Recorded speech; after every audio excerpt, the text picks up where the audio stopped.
Hello, Paper Internet. It's time for another Paper Mario video.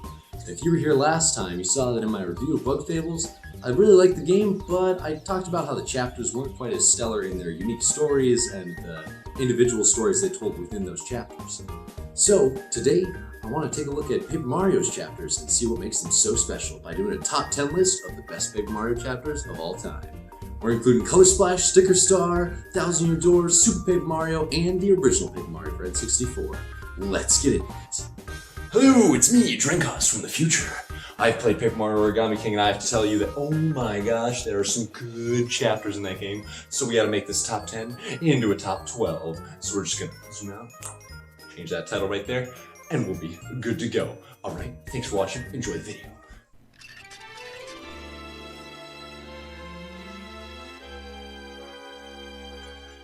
Yarg! Starting off our list at number 10 be the pirate-themed chapter of TTYD, The Key to Pirates.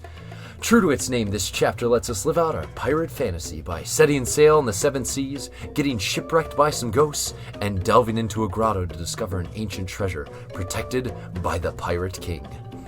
This chapter delivers not only on the story front, but also has some of the best characters TTYD has to offer. And of course I'm talking about Bobbery and the fantastic Flavio.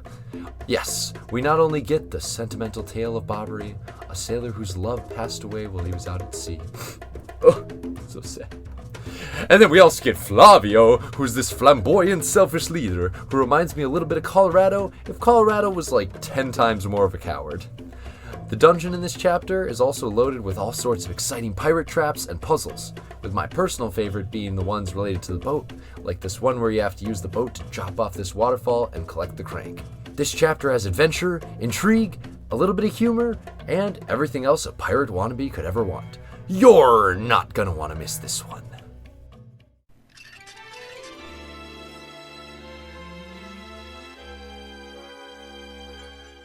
Yarg again! It just so happens that our next number 9 slot goes to another pirate-themed Paper Mario chapter. Yes, Color Splash's Chapter 4. And I can hear the pitchforks already. You put Color Splash above Thousand Year Door? Are you mad?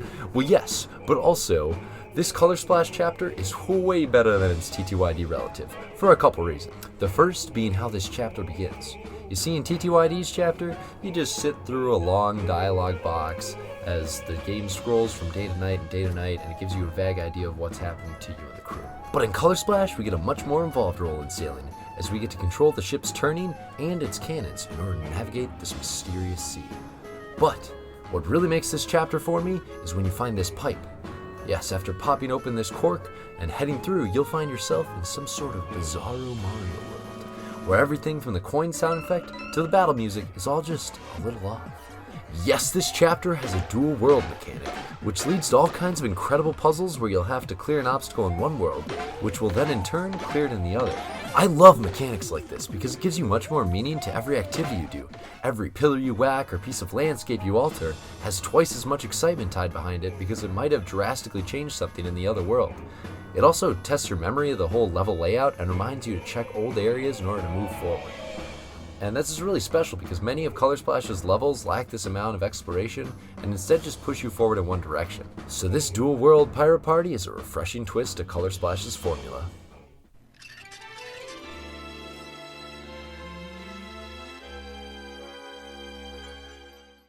At last, some representation for Super Paper Mario. I gotta be honest, the main reason I love this chapter is purely concept, because this chapter starts off with Mario getting killed by Dementio.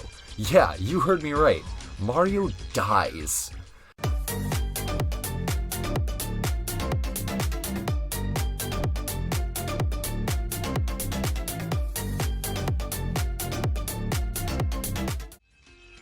And once you've been killed, you find yourself in the Mario equivalent of hell, the underwear. Or as the locals describe it, the place you go when your game is over. The whole area has this creepy vibe and several references to hell, like this River Styx area or these dead hands that are in the water. It still blows my mind that Nintendo would go anywhere near something like the afterlife in a Mario game. And the rest of the chapter isn't anything too shabby either, as you have to claw your way up from the underwear to the over there, which is the Mario equivalent to heaven. You also lose all of your party members at the start of this chapter and have to work hard to get them all back. And you get Luigi in this chapter. Yee! It's a struggle for sure, but the long crawl from hell to heaven sure is a fun and unique chapter that I won't soon forget.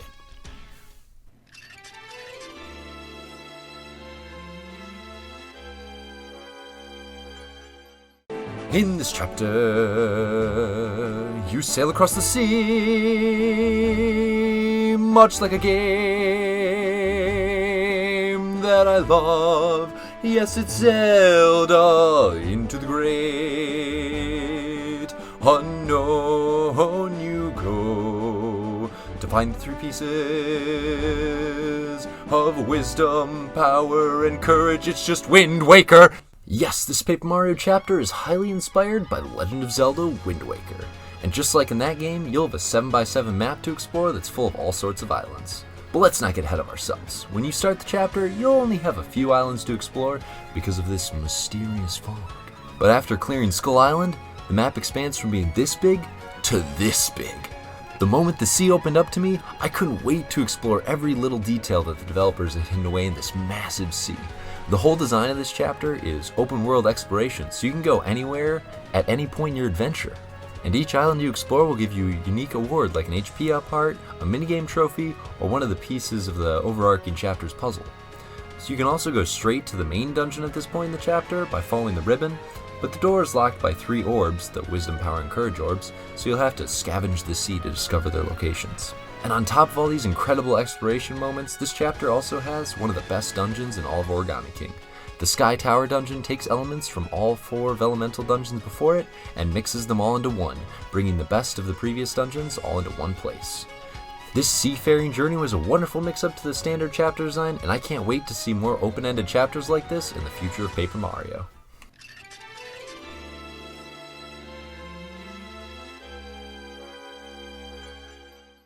Yet another Origami King chapter swoops in.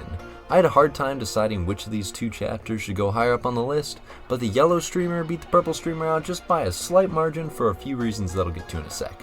The yellow streamer is yet another chapter in Paper Mario Origami King that leads towards the more open worldish approach, where almost all the chapter areas can be accessed at the very beginning of the chapter. The first thing that stands out in this chapter is the massive desert, which would be overwhelming, but thanks to this little boot car that you get to ride in it, the desert is actually very approachable and easy to find all the secrets in it. It actually feels a lot like to me what a more realized dry desert would be like from the very first Paper Mario game, with so much being fit into a single area. Although, if I'm being honest and a little greedy, I really wish they could have combined these 6 different desert areas into one single area. It feels like they only split it up to make it less overwhelming to the player, but I feel as though it's a huge missed opportunity because some of the similar desert areas kind of end up being pretty forgettable and they don't really have much substance, so they could have just kind of put them all together. I know the game can fit it, like I've seen Breath of the Wild, Paper Mario can fit big areas too. I believe it, you can do it, Intelligent Systems, let's go. But setting that aside, let's get to the first reason why this chapter is phenomenal, which is Professor Toad. So Origami King doesn't really have partner abilities, except for Professor Toad, which allows you to dig up treasure underneath the ground. And I was worried this would only be used for coins, but it actually ended up being a pretty meaningful mechanic for finding some key items, whose locations were hinted at with cryptic hints and scattered throughout the desert. The second reason why this chapter is so great is the boss fights, as many of my favorite boss fights in Origami King are these Paper Macho battles, which are these large-scale boss battles who, instead of fighting them in the standard battle system, are just fought with your jump and hammer in the overworld. And 2 out of 3 of those boss fights are right in this chapter, the Paper Macho blooper and the Paper Macho pokey. And lastly, this chapter has some of the best story moments in all of Origami King. So Olivia gets trapped underneath a boulder by Ollie, and in order to save her, your Bob-omb partner, Bobby, sacrifices her life to save her. This is probably the most emotional event in any Paper Mario game, and the aftermath of the explosion, I found myself doubting that it even ever happened. I mean, how could Nintendo kill off a character like that? But they did. And the game even gives time for all the emotions to sink in as we walk through this Monty Mole cave with somber music playing, and we have to cheer up a depressed Olivia who refuses to go on with the adventure. Rest in confetti, Bobby. You'll always be my favorite partner.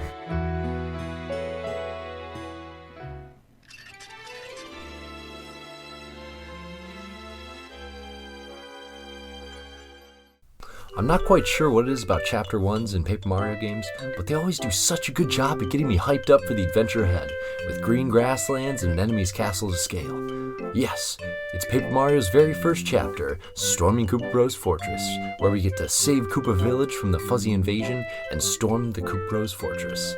I'm pretty sure this is like the only chapter in all of Paper Mario where you get two partners in one chapter, both Kooper and Bombette, both of which I really enjoy.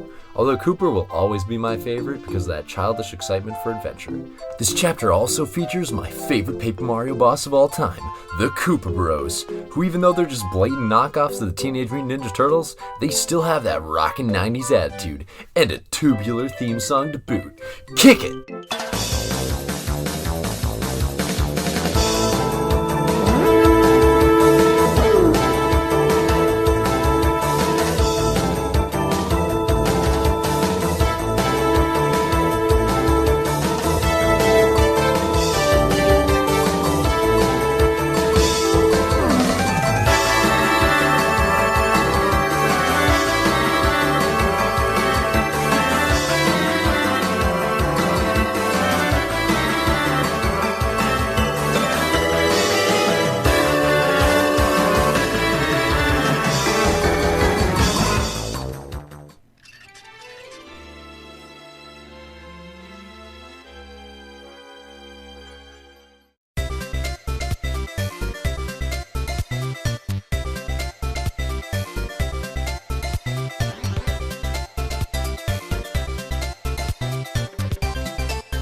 Yes. Nothing quite says a new journey like green grasslands and a castle.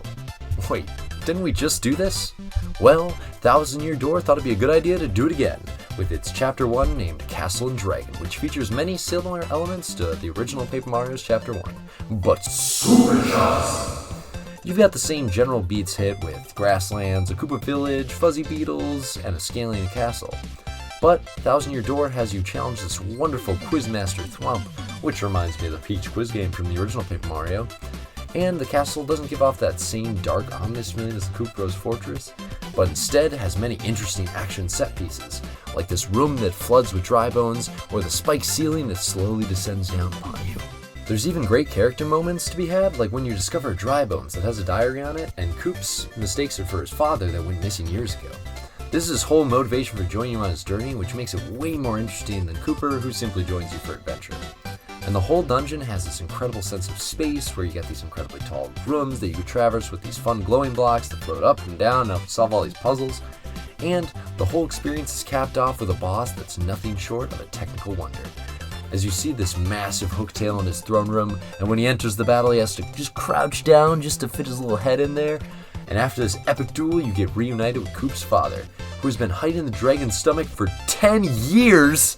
How did you survive? Well, nonetheless, it's a wholesome little moment that wraps up Cooper's character arc in a warm and cozy blanket of happiness.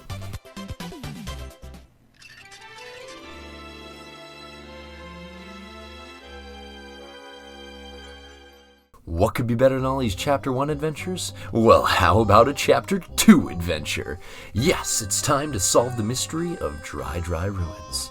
Just thinking back, it's crazy how much is in this one chapter from the original Paper Mario. Not only do you have all of Mount Rugged, which acts like a mini dungeon of sorts with its own optional boss fight at the end, but you also have the massive Dry Desert, the town of Dry Outpost, and the dungeon of Dry Ruins. This is also one of those great Paper Mario chapters that has a wonderful little story that makes the area all the more interesting to explore.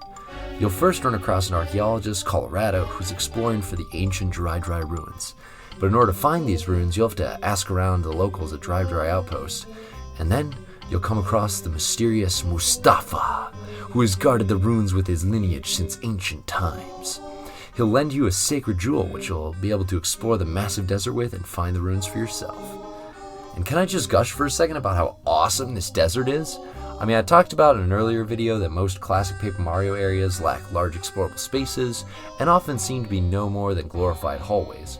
But Dry Outpost is one of those wonderful exceptions that's a large area to explore and has many secrets hidden within. There's bandits that'll steal all your money, tornadoes that will teleport you around and make you lose your sense of direction, and a secret oasis that houses the rare lemon and lime items. And of course, we can't forget the most important thing in the desert, Dry Runes itself, which once found has an intense reveal that turns the world from day to night. The dungeon is a joy to explore with several keys and enough complexity that it's one of the only dungeons to have an in-game map. This chapter is one mystery you won't want to miss.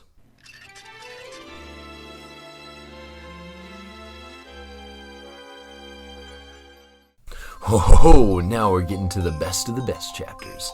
Star Spirit on Ice starts out as an exploratory mystery, where you get framed for the mayor's murder and you get trapped inside the penguin village until you prove your innocence.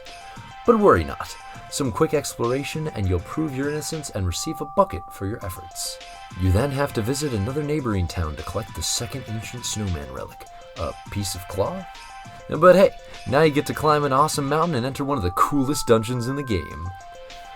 To start things off, the Ice Palace has two alternate versions at the beginning that you can rotate between with the press of a switch, and in order to access each, you need a blue key and a red key. And after finding one of these keys, you discover that the wall was not in fact a mirror, but actually a wall of ice, with your reflection being played by some tricky duplighosts. All of these alternate versions and sides of the dungeon makes it a joy to explore and allows the puzzles to really test your spatial reasoning. As just like with Color Splash's Dual Worlds, objects on each side of the mirror are reflected, and you'll have to remember the different markings from one side when you explore the other. And let's not forget the Crystal King battle, which is not only a banger of a theme, but also offers some real challenge since he has these 3 crystals he can use to attack, and he can heal 20 damage whenever he feels like it. It's crazy hard and feels crazy satisfying to beat.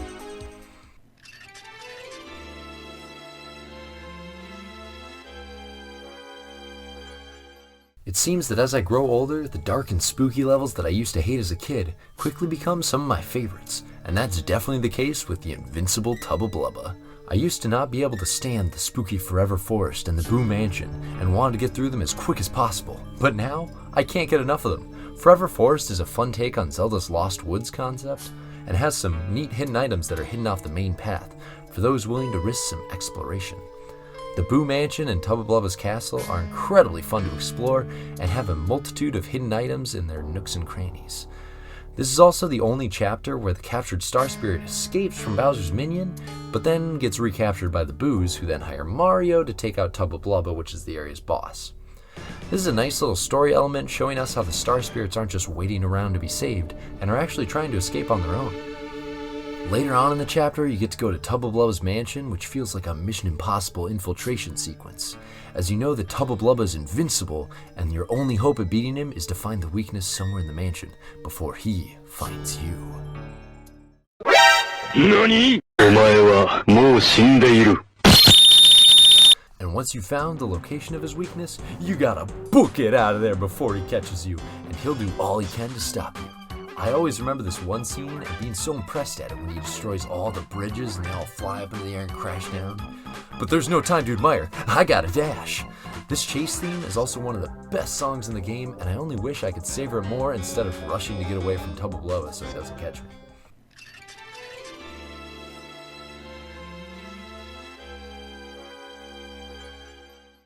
The individual stories are what make Paper Mario's chapters so great, and one of the greatest stories is that of a seedy mystery behind the Glitz Pit.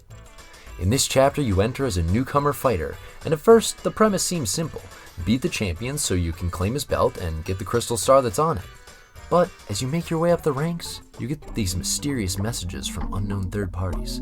Fighters start going missing, and you find clues that point to something bigger than just a plain old fighting tourney. And after you become the new champion in the Glitz Pit, you discover some secret plans in Grubba's desk, and you chase him to the arena when no one else is around.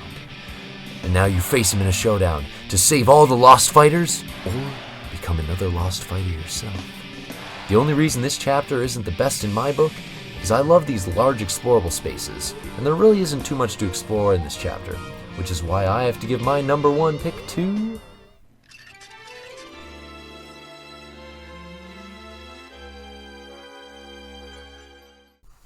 Yes, my number 1 Paper Mario chapter is For Pigs the Bell Tolls, from Paper Mario and the Thousand Year Door.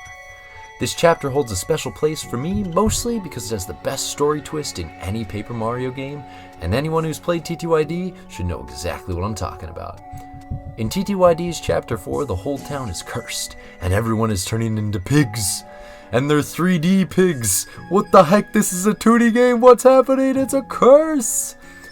This chapter's depressing, it's dark, and the only NPCs you can talk to just lament about their loved ones being pigified. And after you journey through the woods to climb the creepy steeple, you'll come face to face with the big bad himself with the curse in motion. He's got some fancy moves where he copies you, but he's not too hard to beat, and you get the crystal star and you go on your way. But then nothing happens.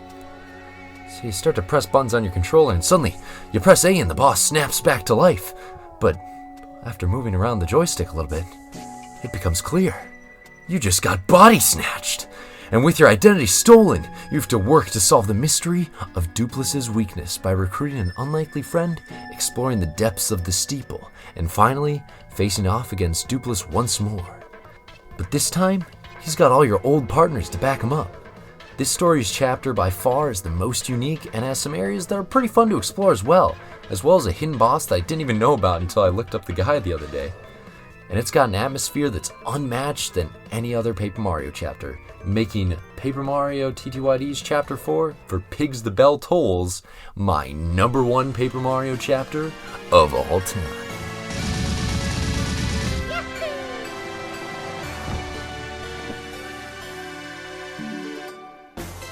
So that was my list of the top 10 Paper Mario chapters. If you want, leave your list of your favorites in the comments below, and if you haven't seen some of my other Paper Mario videos, go give them a look. I'll see y'all next time with a review of Paper Mario and the Origami King.